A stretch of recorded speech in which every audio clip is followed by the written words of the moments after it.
Auburn beats Texas A&M. Now, to the Texas A&M fans, I know last night stung like the fat kid that shot the paper hornet at you in environmental science class. We in middle did school. it. But you still control your own destiny. Texas A&M, you want to talk about a team with 3 losses that has a true path? It's Texas A&M, not anybody else. So they beat Texas. They're going to be in the SEC championship game. And you win that one, you get a top 4 seed and a bye, brother. And all of it is just rainbows and friendship and smiles. But, man, y'all know everybody's a fan of somebody, right? If somebody in sports media tells you they're not a fan of a team, Liar. I wouldn't trust them, or I'd call the police. So you guys know who me and my brother are a fan of. We don't let it affect, our analysis. Auburn doesn't send us any money. We're harder on them than really anybody. I guess it's kind of like that. With your own kids. But man, it just felt good to win one. I put out a video last night. Auburn fans, they haven't had a lot to get excited about on the field. And it looked last night after the best start you could have asked for. I mean, I was wondering where this had been the whole year. It's amazing. Cam Coleman deep. Jarquez, Cam Coleman deep. Jarquez, Cam Coleman deep. Man, that's a great combination. And Peyton Thorne, as much as I've dogged him, and I'm still not a huge Peyton Thorne fan, one game is not going to change my mind. Now, the game next week, there is only one that can change my mind, the one that matters the most, but we'll get to that this week. It hasn't been great at Auburn, but this is a signature win for him.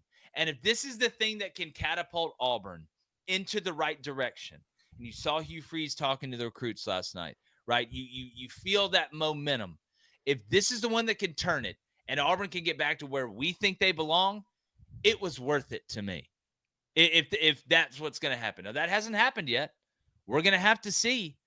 But as far as watching Auburn find way to lose games in the most devastating fashion, and I was getting flashes of the Oklahoma game earlier in this year in the second half when Peyton Thorne threw that pick. Auburn blowing it wasn't a matter of if, it was a matter of when.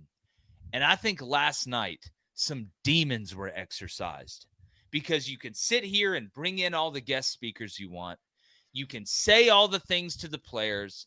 You can have the magic of Jordan-Hare and the crazy nuts environment, because the Auburn fans are always going to show up and show out. But until you actually come through in one of these moments, you're not going to believe it. And Keandre Lambert-Smith, bro, you're one of the most dog of the dogs I've ever seen. And you've been doing it all year, bro. This wasn't just last night. He's been balling all year. Jarquez has been balling all year. But some of these young guys that Auburn has, Cam Coleman, Riddick on defense, Jay Crawford, Falk, I'm just telling you, they saw it now. That if I can see it and I can touch it, it's like they say about, got the boob surgery. Yeah, they're not fake. If I could touch it, they're real. And if you're Auburn, you could touch it last night. You could feel it. You could touch the win, and you saw the celebration. It just, man. And Blaine, I'm going to kick this to you. Coney, I love you, but I want to let Blaine talk his issue. I got to hear this, yeah. It just felt like the at the end of it, when all the kids go into the well and they start making fun of the clown, and then they kill it and it disappears. I saw it. I saw it disappearing last night. We'll see. I don't know. But golly, I had a whiskey drink last night, but I had my Z-Biotics before, and that's why I'm out here putting my best foot forward this morning. Good for you. I want to start it off by saying this. All right. Big shout out to all the fans in Jordan-Hare. All right. Huge shout out. Nick Saban said this on College Game Day, which I can't watch now. It's just terrible to me. He said that Jordan-Hare is haunted. Okay. It is buried above something. Area 51, Area 52. I don't know, but there's witchcraft and wizardry. All right. That goes on that field. Let me tell you, a great win for Auburn, but there's a couple things I'm not excited about. You still gave up a 21-point lead at home. Yeah. Okay. Unacceptable. It's unacceptable. Okay. Yeah, we won though, Blake. Come on, man. Give us 5 minutes, dog. Just give us 5 minutes, dog. If I have to watch, take a break. If I have to watch us bring 3 people and drop 8 and not cover anybody again, I'm going to lose my mind. Okay? I'm going to lose my mind. Let's talk about the good things. Peyton Thorne, when he's on, man, he's on. Okay? That guy is on, but the inconsistencies from this cat is the reason why Auburn's in this situation. 2, Cam Coleman is an absolute problem. You offer him, Tim Cook, you offer him all the monies we have, all the shillings we have at the University of Auburn to keep him there. All the money. And it's something about, guys, and you played sports before, okay, getting over that hump. It's hard. It's a hard thing to do. I couldn't take another loss like that. I couldn't. I don't know what I was driving home driving home from a wedding. It's 11:30 and I'm freaking out on the road. All right. It's just, I couldn't do it. Jake, and I will say this, you caught a lot of hell for the Hugh Freeze thing. A lot of hell.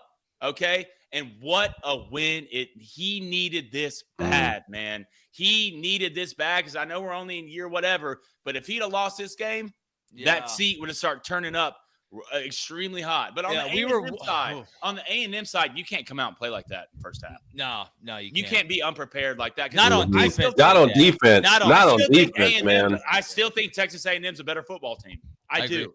I think they have better personnel than Auburn, and they have more depth. But you can't come out and look like that, and that's a knock on Mike Elko, right? That's what it is. And I still think, you can say what you want, I think it's a shame that a three-loss team is, if they beat Texas and go do that, it's going to make the playoff.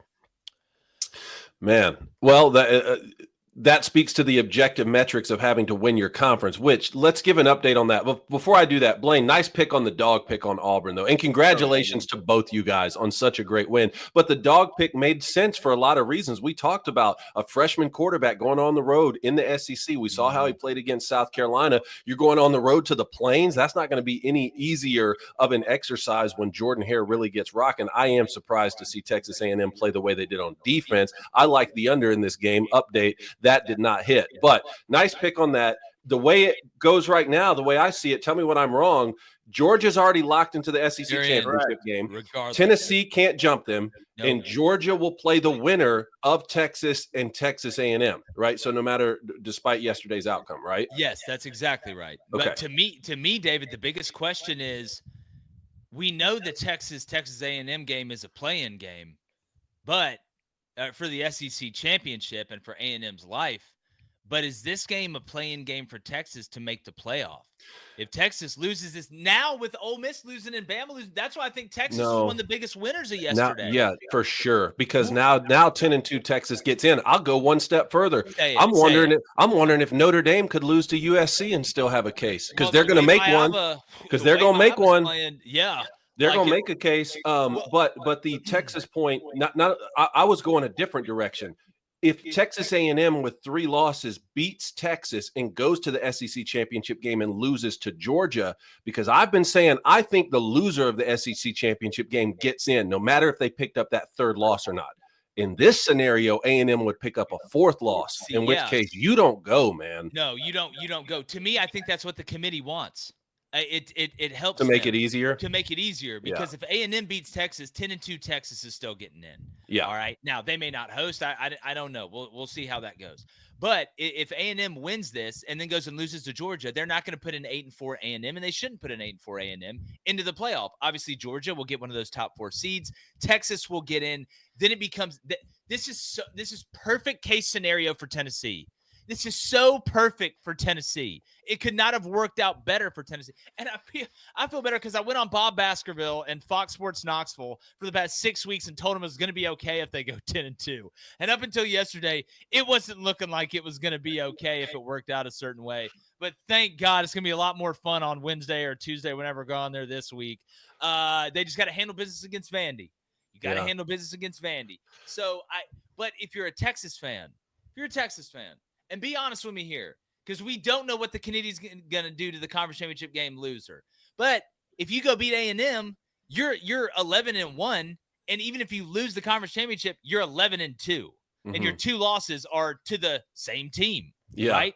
So Texas, I think they're in. I think Texas huge winner yesterday. One more point on the Auburn Texas A&M game, and I won't dwell on it too long because I may do a segment on it next week. But college football overtime is perfect. There's a lot of things this sport gets wrong. There's a lot of things that this sport needs to fix, boys. But I'm just telling you, the overtime is not one of them. It's one of the things they get better than every other sport. It's one of the things they get better than the NFL. And I'm shocked to see that I'm in a minority on this a lot of times, and that every time there's a great overtime game like we saw yesterday, people want to change it, and they can't believe it comes down to the 2-point conversion. I absolutely love it. You get to go to the 25-yard line, try and score on the other team. If you do, you can kick the extra point, and the other team gets to respond. If they do, you do it all over again, but you're forced to go for 2. And then at the very end of it, you line up on the 2-yard line. You try and put the ball in the end zone. The other team tries to stop you, and we're going to go as many times as it takes.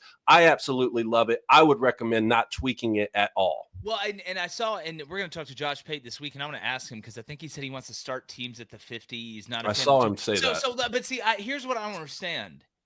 So you hate the 2-point convert. Let's say if you're, and I don't know if this is what Josh dislikes or whatever, but if you're anybody in general and you dislike the way they do the 2-point conversions, man, I really don't hear you complaining when a team goes for 2 in the wind at the end of a game. You love it then. I love it. So basically you just hate 2-point conversions. So, okay, we just have to kick an extra point every time? Or what do you want me to go for 4? Like from the board? Like, so what? So if you don't like the 2-point conversion thing, you just hate 2-point conversions. If you don't like it in overtime, then that means you don't like it in regular time. Because how many times have we seen, and we're going to see in the NFL today, somebody will do it, to go for 2 to win a game late. There's a reason that you go for. You want to know why they do this now in overtime in college? Because they looked at the 2-point conversions and were like, God, you know what the best endings are? Yeah. It's when teams go for 2 in the win.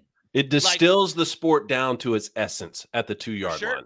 Let me pose y'all this question. If you're Hugh Freeze, all right, do you go for 2 in the win? I was going to ask you guys that. I don't think so. I do. You do? I do because you can't trust your kicking game at all. And thank goodness that actually came through last night. And 2, you're a 4-win team, and I think Texas A&M's better than you. Blaine, I would ask me the question again. Would you go for 2? I was Hugh Freeze. If you're Hugh Freeze, would you go for 2 to win the game? All right. In the regular Who won the game last night? Well, in hindsight, I get no. I would not. Yeah. But if it's me, I'm going. There's valid points on both sides. I do like being at home. I think matters, but the way the game flow is going matters as well. I think that takes precedent. And when you look at the matchups, yeah, it's an extra point. Thank God they didn't change the college extra point like the NFL. That's all I was thinking last night when Auburn lined up to kick that time. Thank goodness this isn't like a 38-yarder from the left middle. But give that kid credit too. The kid they got off the Birmingham Southern chess team or whatever to come kick after McGuffin couldn't hit a kick. Like he hit one to tie the game at the end too. Yeah. Like it wasn't just the extra point. So